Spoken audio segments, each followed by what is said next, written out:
El día que Dios no escucha nuestra oración. ¿Qué sucedió en nuestras ciudades el pasado fin de semana?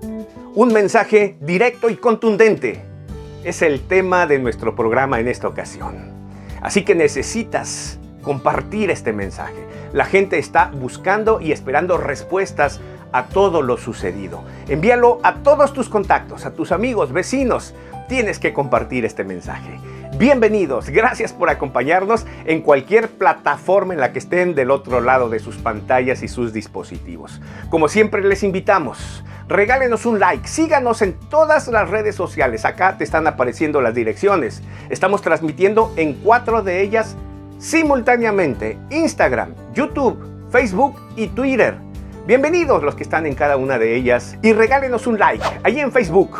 Suscríbanse a nuestro canal en YouTube, denle al botoncito de la suscripción y también a la campanita que les avisará de nuestras próximas transmisiones. Sigan nuestras cápsulas de 100 segundos en TikTok y en audio podcasts en Spotify. Sensacionales, lindas para compartir y sobre todo para llevar un mensaje de esperanza y de fe a la gente que lo está necesitando. Ese es el propósito de este programa. Por eso es que les invitamos a compartirlo y a compartirlo. Gracias por estar ahí. Hoy el programa, el día que Dios no escucha la oración. Contundente. No se vayan.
Trabajando de manera coordinada, desplegando a todos nuestros elementos para proteger las calles y no dentro de las bases o los cuarteles. Aquí para decirles que tienen que mantener la calma, estamos con ustedes, estamos coordinados y sobre todo que no...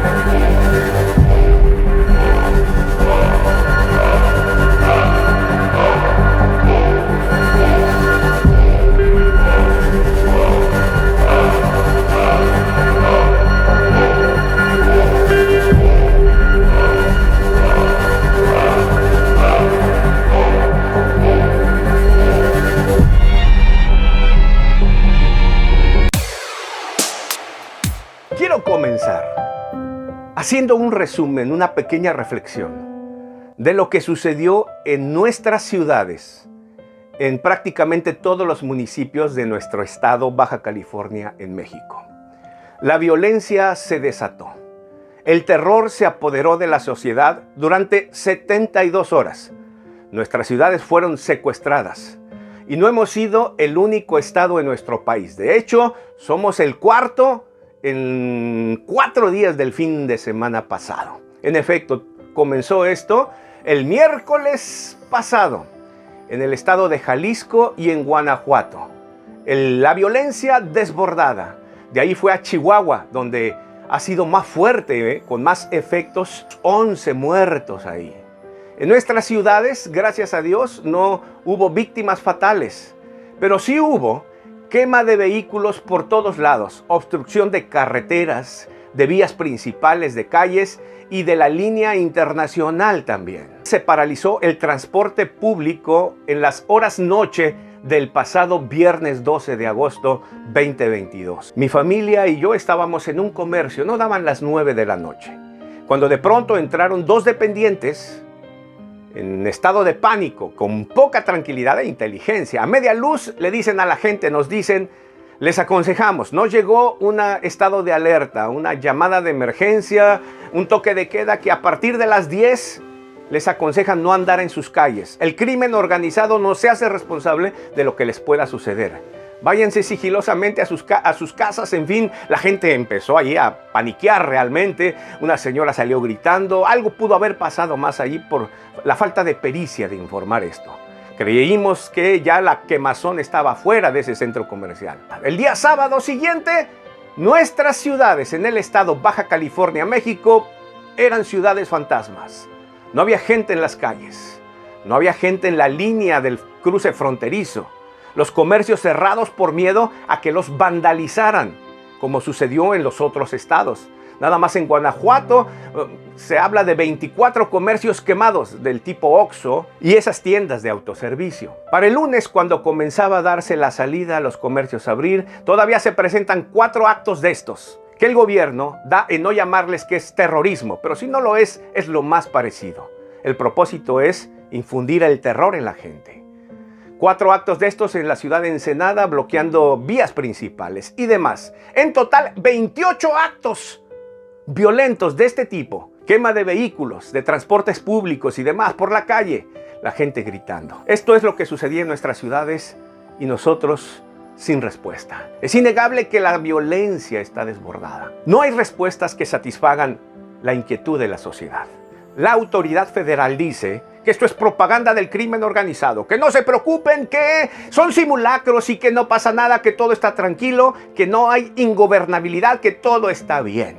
Tan solamente en ese periodo de 72 horas se perdieron más de 40 millones de dólares en las exportaciones en la frontera internacional. El ejército dice que sí, en efecto es propaganda y que no pasa nada porque no hay en nuestro estado un móvil que explique lo sucedido. ¿Qué pasó durante estos días entre las iglesias en el pueblo evangélico? Bueno, algunas de ellas anunciaban definitivamente la cancelación de su reunión dominical, es decir, durante ese fin de semana, el domingo no iba a haber culto. Fueron muy pocas. Otras decían, esperen hasta los nuevos avisos, a ver qué sucede y les diremos. Y un montón de iglesias invitando a la reunión como que nada pasó, como que al cabo que Dios está con nosotros y es más fuerte el que está con nosotros. Lo mismo de siempre, sin tomar en cuenta alguna precaución o algo más. ¿Qué pasó entre nosotros los cristianos? He notado que nadie tiene una palabra para esto. Vi durante ese fin de semana, una gran mayoría posteaba pedir oración, orar por nuestra ciudad. Otros reprendían la violencia, pero oremos por la ciudad, oremos por México. Era el sentir de todos. No dudo también con algo de temor. Pero ninguno decía, curiosamente, el motivo de orar. ¿Qué pedir? Y algunos dirán, bueno, no, es obvio, estamos inundados de violencia, tenemos que pedir por paz. Algunos decían paz, pero ninguno decía lo específico. ¿Qué orar por nuestra ciudad? Oremos por México, oremos por el país, oremos por la ciudad, pero no decían qué pedir, cuál era el motivo de la oración. Y más allá de que pareciera que es obvio, déjame decirte que ahí está la clave. El día que Dios no escucha nuestra oración, tú creerás que es una frase hereje que me estoy inventando, o solamente un título para jalar audiencia para nuestro programa. No es así. Es un pasaje bíblico, es una frase bíblica de Dios. Así como lo oyes, el día que Dios no escucha la oración. Y tiene que ver con eso, con el motivo que pedimos. Pero ahora déjame ir a la Biblia. Quiero que mientras te cuento y te llevo allí, vayas haciendo un paralelo con lo que hemos hablado hasta aquí. Un paralelo, que el Espíritu Santo nos dé sabiduría y nos haga entender por qué de llevarte a un pasaje contundente que nos explica el día que Dios no escucha la oración. Te hablaré de un momento crucial en la historia del pueblo de Israel. De hecho, ese momento parte la historia. A partir de ahí sería otro cantar para el pueblo de Israel. Te hablaré de los días de Samuel, el profeta Samuel, el juez de Israel, en la época de los jueces. De hecho, Samuel es el último juez de Israel. Samuel es grande de edad ya. De hecho, tiene 60 años No está tan viejo, ¿verdad? Eso es... Pero bueno, Samuel es viejo ya y se da cuenta que no puede con todas las actividades que debe hacer. Él es un juez y la función de los jueces, ellos eran representantes de Dios para el pueblo de Israel. Ellos no tenían gobernante, no tenían presidente, no tenían rey. Eran los jueces, los siervos de Dios, los que guiaban a Israel y los que los dirigían a la libertad y a la victoria. Esa era la función del juez. Y él coloca a 2 de sus hijos como jueces allá a la distancia, en los confines de su territorio, a 80 kilómetros en el territorio de Beerseba. Ellos están juzgando ahí, se vuelven corruptos, aceptan corrupción y termina mal su función ahí como jueces. Es decir, permiten la corrupción y eso apesta. De tal manera que llega un momento en que los ancianos y los principales hacen una marcha, ¿sí? Una marcha pacífica para hacer un reclamo con un pliego petitorio hasta las mismas puertas de Samuel el profeta. En efecto, llegan los ancianos con un pliego petitorio y ellos dicen: queremos un rey. Queremos un gobernante, queremos alguien que nos represente, así como tienen las otras naciones. Y dan 3 razones para eso. La primera, le dicen a Samuel: Samuel, ya eres viejo. Uy, eso dolió a cualquiera que se lo diga, ¿no es cierto? Ya eres viejo, apenas tenía 60 años y todavía vivió 20 más, así que todavía podía. Pero le dicen: eres viejo. Segundo, tus hijos son corruptos, permitieron la corrupción, se dieron a los bienes y tienen mal la nación. Tercero, queremos un rey como lo tienen las otras naciones. ¿Por qué nosotros somos diferentes? Ellos eran guiados por Dios. Dios era el rey de Israel hasta ese momento. Y ellos decían: no, queremos nosotros un rey de verdad, alguien que como igual como los otros, como las otras naciones. Nosotros queremos un rey que salga por nosotros a la guerra, que nos represente, que nos guíe, que nos dirija, que nosotros estemos orgullosos y que digamos: es un honor tener un rey entre nosotros. Y no le sonó esa petición a Samuel. Así que la consulta con Dios. Y dice: Dios, pasa esto. Y él dice: no te preocupes, Samuel. Escúchalos, porque ellos no te han desechado a ti, sino me han desechado a mí. Ya no quieren más que yo gobierne, que yo los dirija, que yo los guíe. Escúchalos, Samuel. Pero les dice: adviérteles que si quieren eso, que si eligen eso, que si votan por eso, habrá consecuencias. Diles lo que hará un rey entre ellos. Diles que el rey tomará a sus hijos para meterlos a la milicia, para hacerlos soldados y que les sirvan, y los llevará a la guerra. Diles también que tomará a sus hijas para que les sirvan a los amigos y a los siervos del rey en el palacio. Diles también que tomarán de sus tierras y les cobrarán tributo, que tendrán que pagar impuestos, que tomarán lo mejor de ellos para el rey y sus amigos y sus súbditos. Diles que pasará todo eso. Diles que sufrirán, pero si escogen eso, también diles, les dice Dios, que ellos tendrán que saber las consecuencias de su decisión, porque tendrán que vivir con su elección. Déjame repetir esto. Esto tiene que repetirse. Esto tiene que quedar en nuestro corazón y en nuestra mente. Dios les dijo: adviérteles las consecuencias de su decisión, porque después tendrán que vivir con su elección.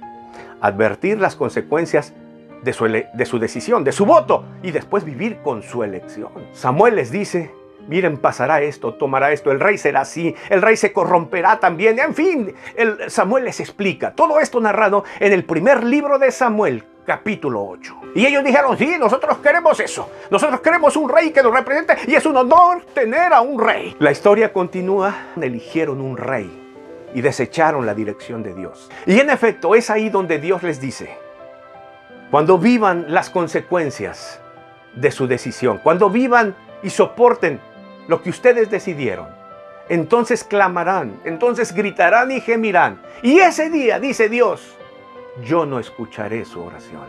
Mira, la Biblia lo dice así. Primero de Samuel, capítulo 8 y versículo 18. Y dice: y clamaréis aquel día a causa de vuestro rey que os habréis elegido, mas Jehová no os responderá en aquel día.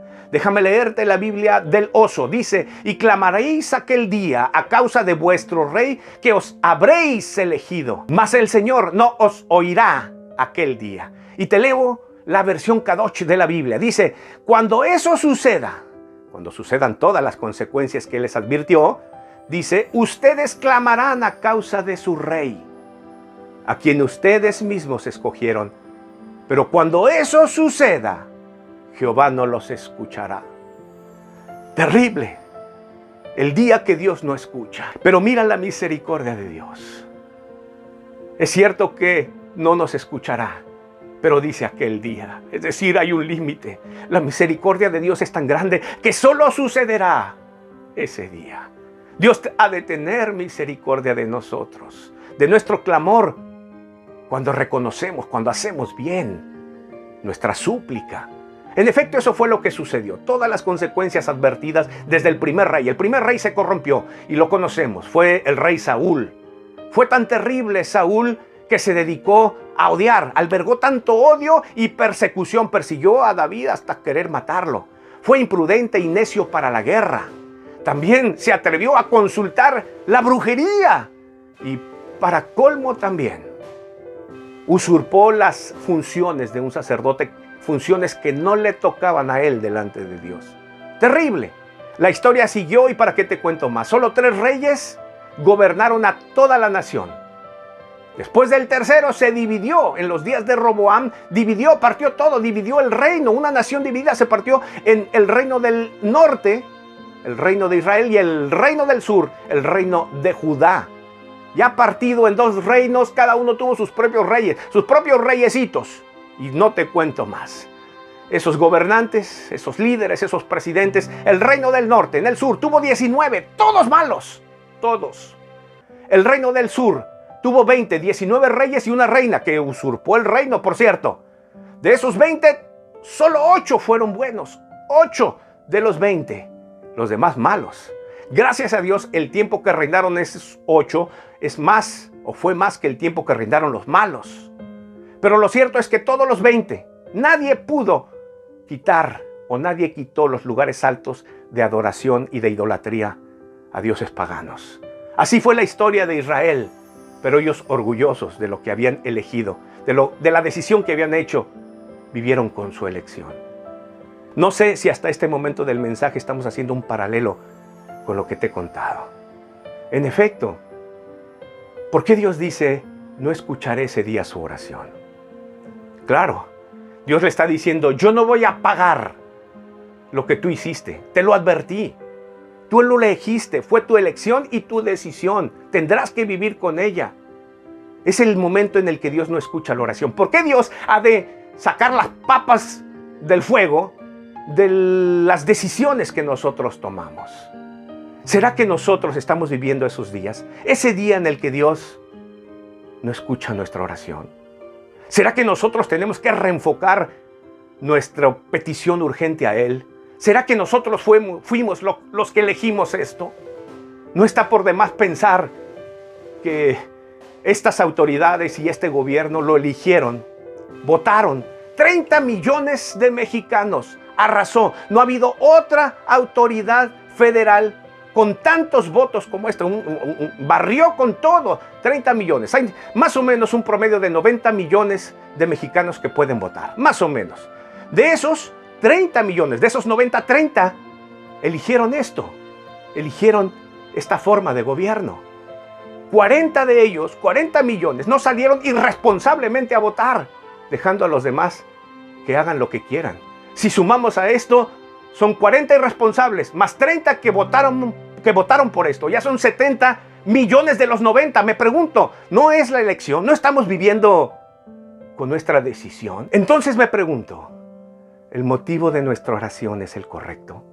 Decirle a Dios, trae paz a nuestra ciudad, estamos miedo, reprendemos todo espíritu, nos protegemos con tu sangre preciosa. Todo eso es necesario y es urgente y es lindo. Pero no es como decirle a Dios, ven y sácanos las papas del fuego de lo que nosotros elegimos. ¿No tendríamos que reenfocar nuestra oración a Dios?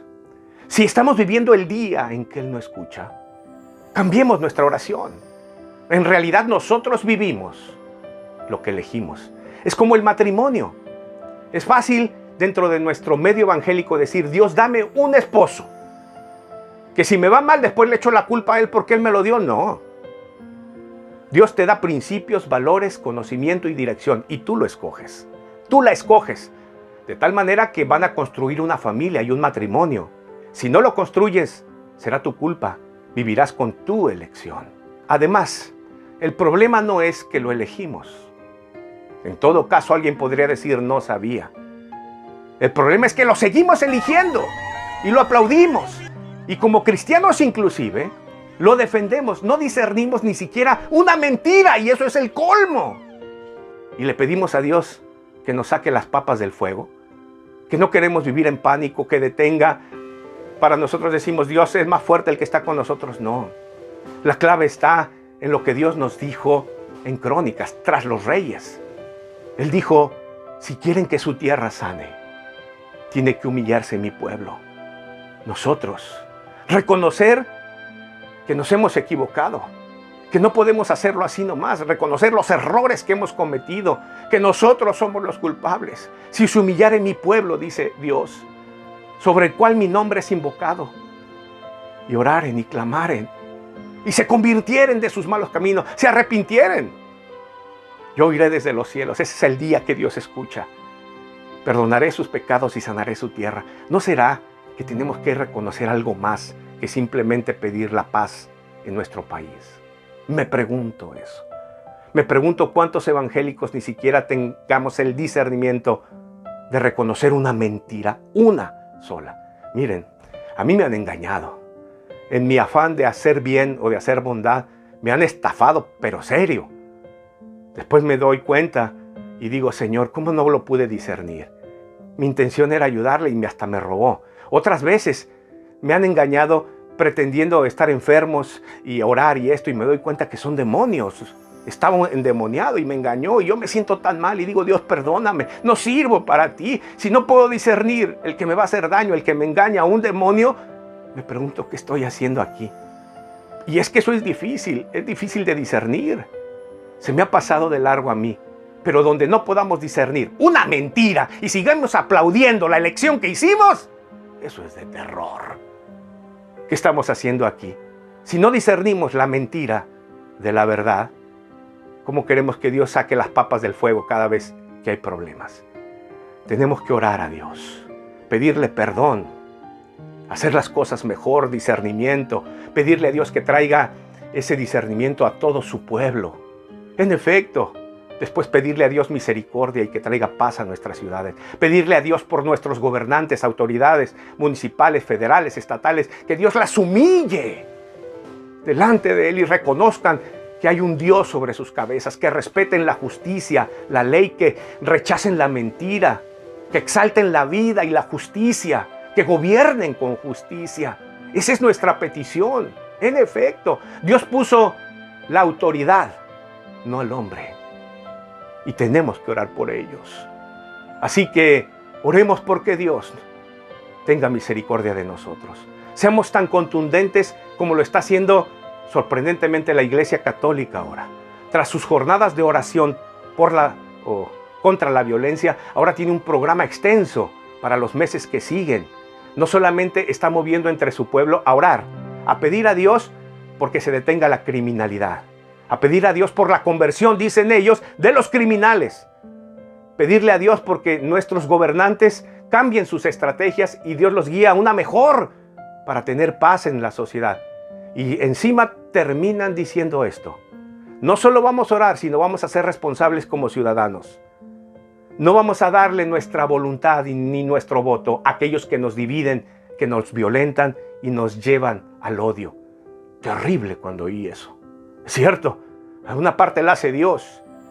Lo más difícil, la misericordia, pero espera de nosotros una responsabilidad para discernir lo que no está bien, para no entregar nuestra voluntad a nada, ni a la mentira, ni al engaño, ni a los pesos que no las quieran comprar. Hagamos una buena decisión y pidámosle a Dios misericordia. ¿Por qué no oramos? Terminamos este momento y le pedimos a Dios oración por nosotros, por su pueblo, para que Él escuche nuestra oración. No vaya a ser que estamos viviendo el día que no responderá. Vamos a mover el corazón de Dios y digámosle, dilo conmigo ahí: Señor, perdónanos. Perdona, Señor, nuestra pasividad. Nunca tenemos nada para decir a la sociedad, una respuesta espiritual. No sabemos discernir los tiempos. Perdona nuestras malas decisiones, nuestro poco discernimiento. Perdónanos, Señor. Sánanos ahora porque lo necesitamos. Sana nuestra tierra. Escucha nuestro clamor ahora. Y trae tu reino a nuestras ciudades, tu paz y tu gloria. Te reconocemos a ti como Rey de nuestra nación. Y salva, Señor, y humilla a nuestras autoridades. Desde las municipales, las estatales, las federales. Humilla al presidente y su gabinete. Que te reconozcan a ti, Señor, porque es el único camino. Sálvalos, Jesús. Salva a la gobernadora de nuestro estado. Sálvalos, Señor. Y reprendemos todo espíritu de violencia, de mentira, de engaño. Señor, pareciera que nuestro país lo cubre una sombra de muerte. Tantas muertes por violencia, por enfermedad, pandemia. Ten misericordia y perdónanos. Y sálvanos como nación en economía. Sálvanos, Señor, como nación de las crisis que vivimos ahora de salud. Sálvanos, Señor. Sálvanos, salva nuestro corazón. Te lo pedimos humildemente en tu precioso nombre, Jesús. En el nombre de Cristo Jesús. Amén, amén y amén. Gracias por acompañarnos. Gracias por estar ahí. Le pido a Dios que durante esta semana reflexionemos esto. Si quieres escribirnos, hazlo, escríbenos en cualquier chat en el que estés. Hazlo con respeto. Y agradecemos mucho tu presencia. Comparte el programa. Soy Noé López y nos vemos la próxima.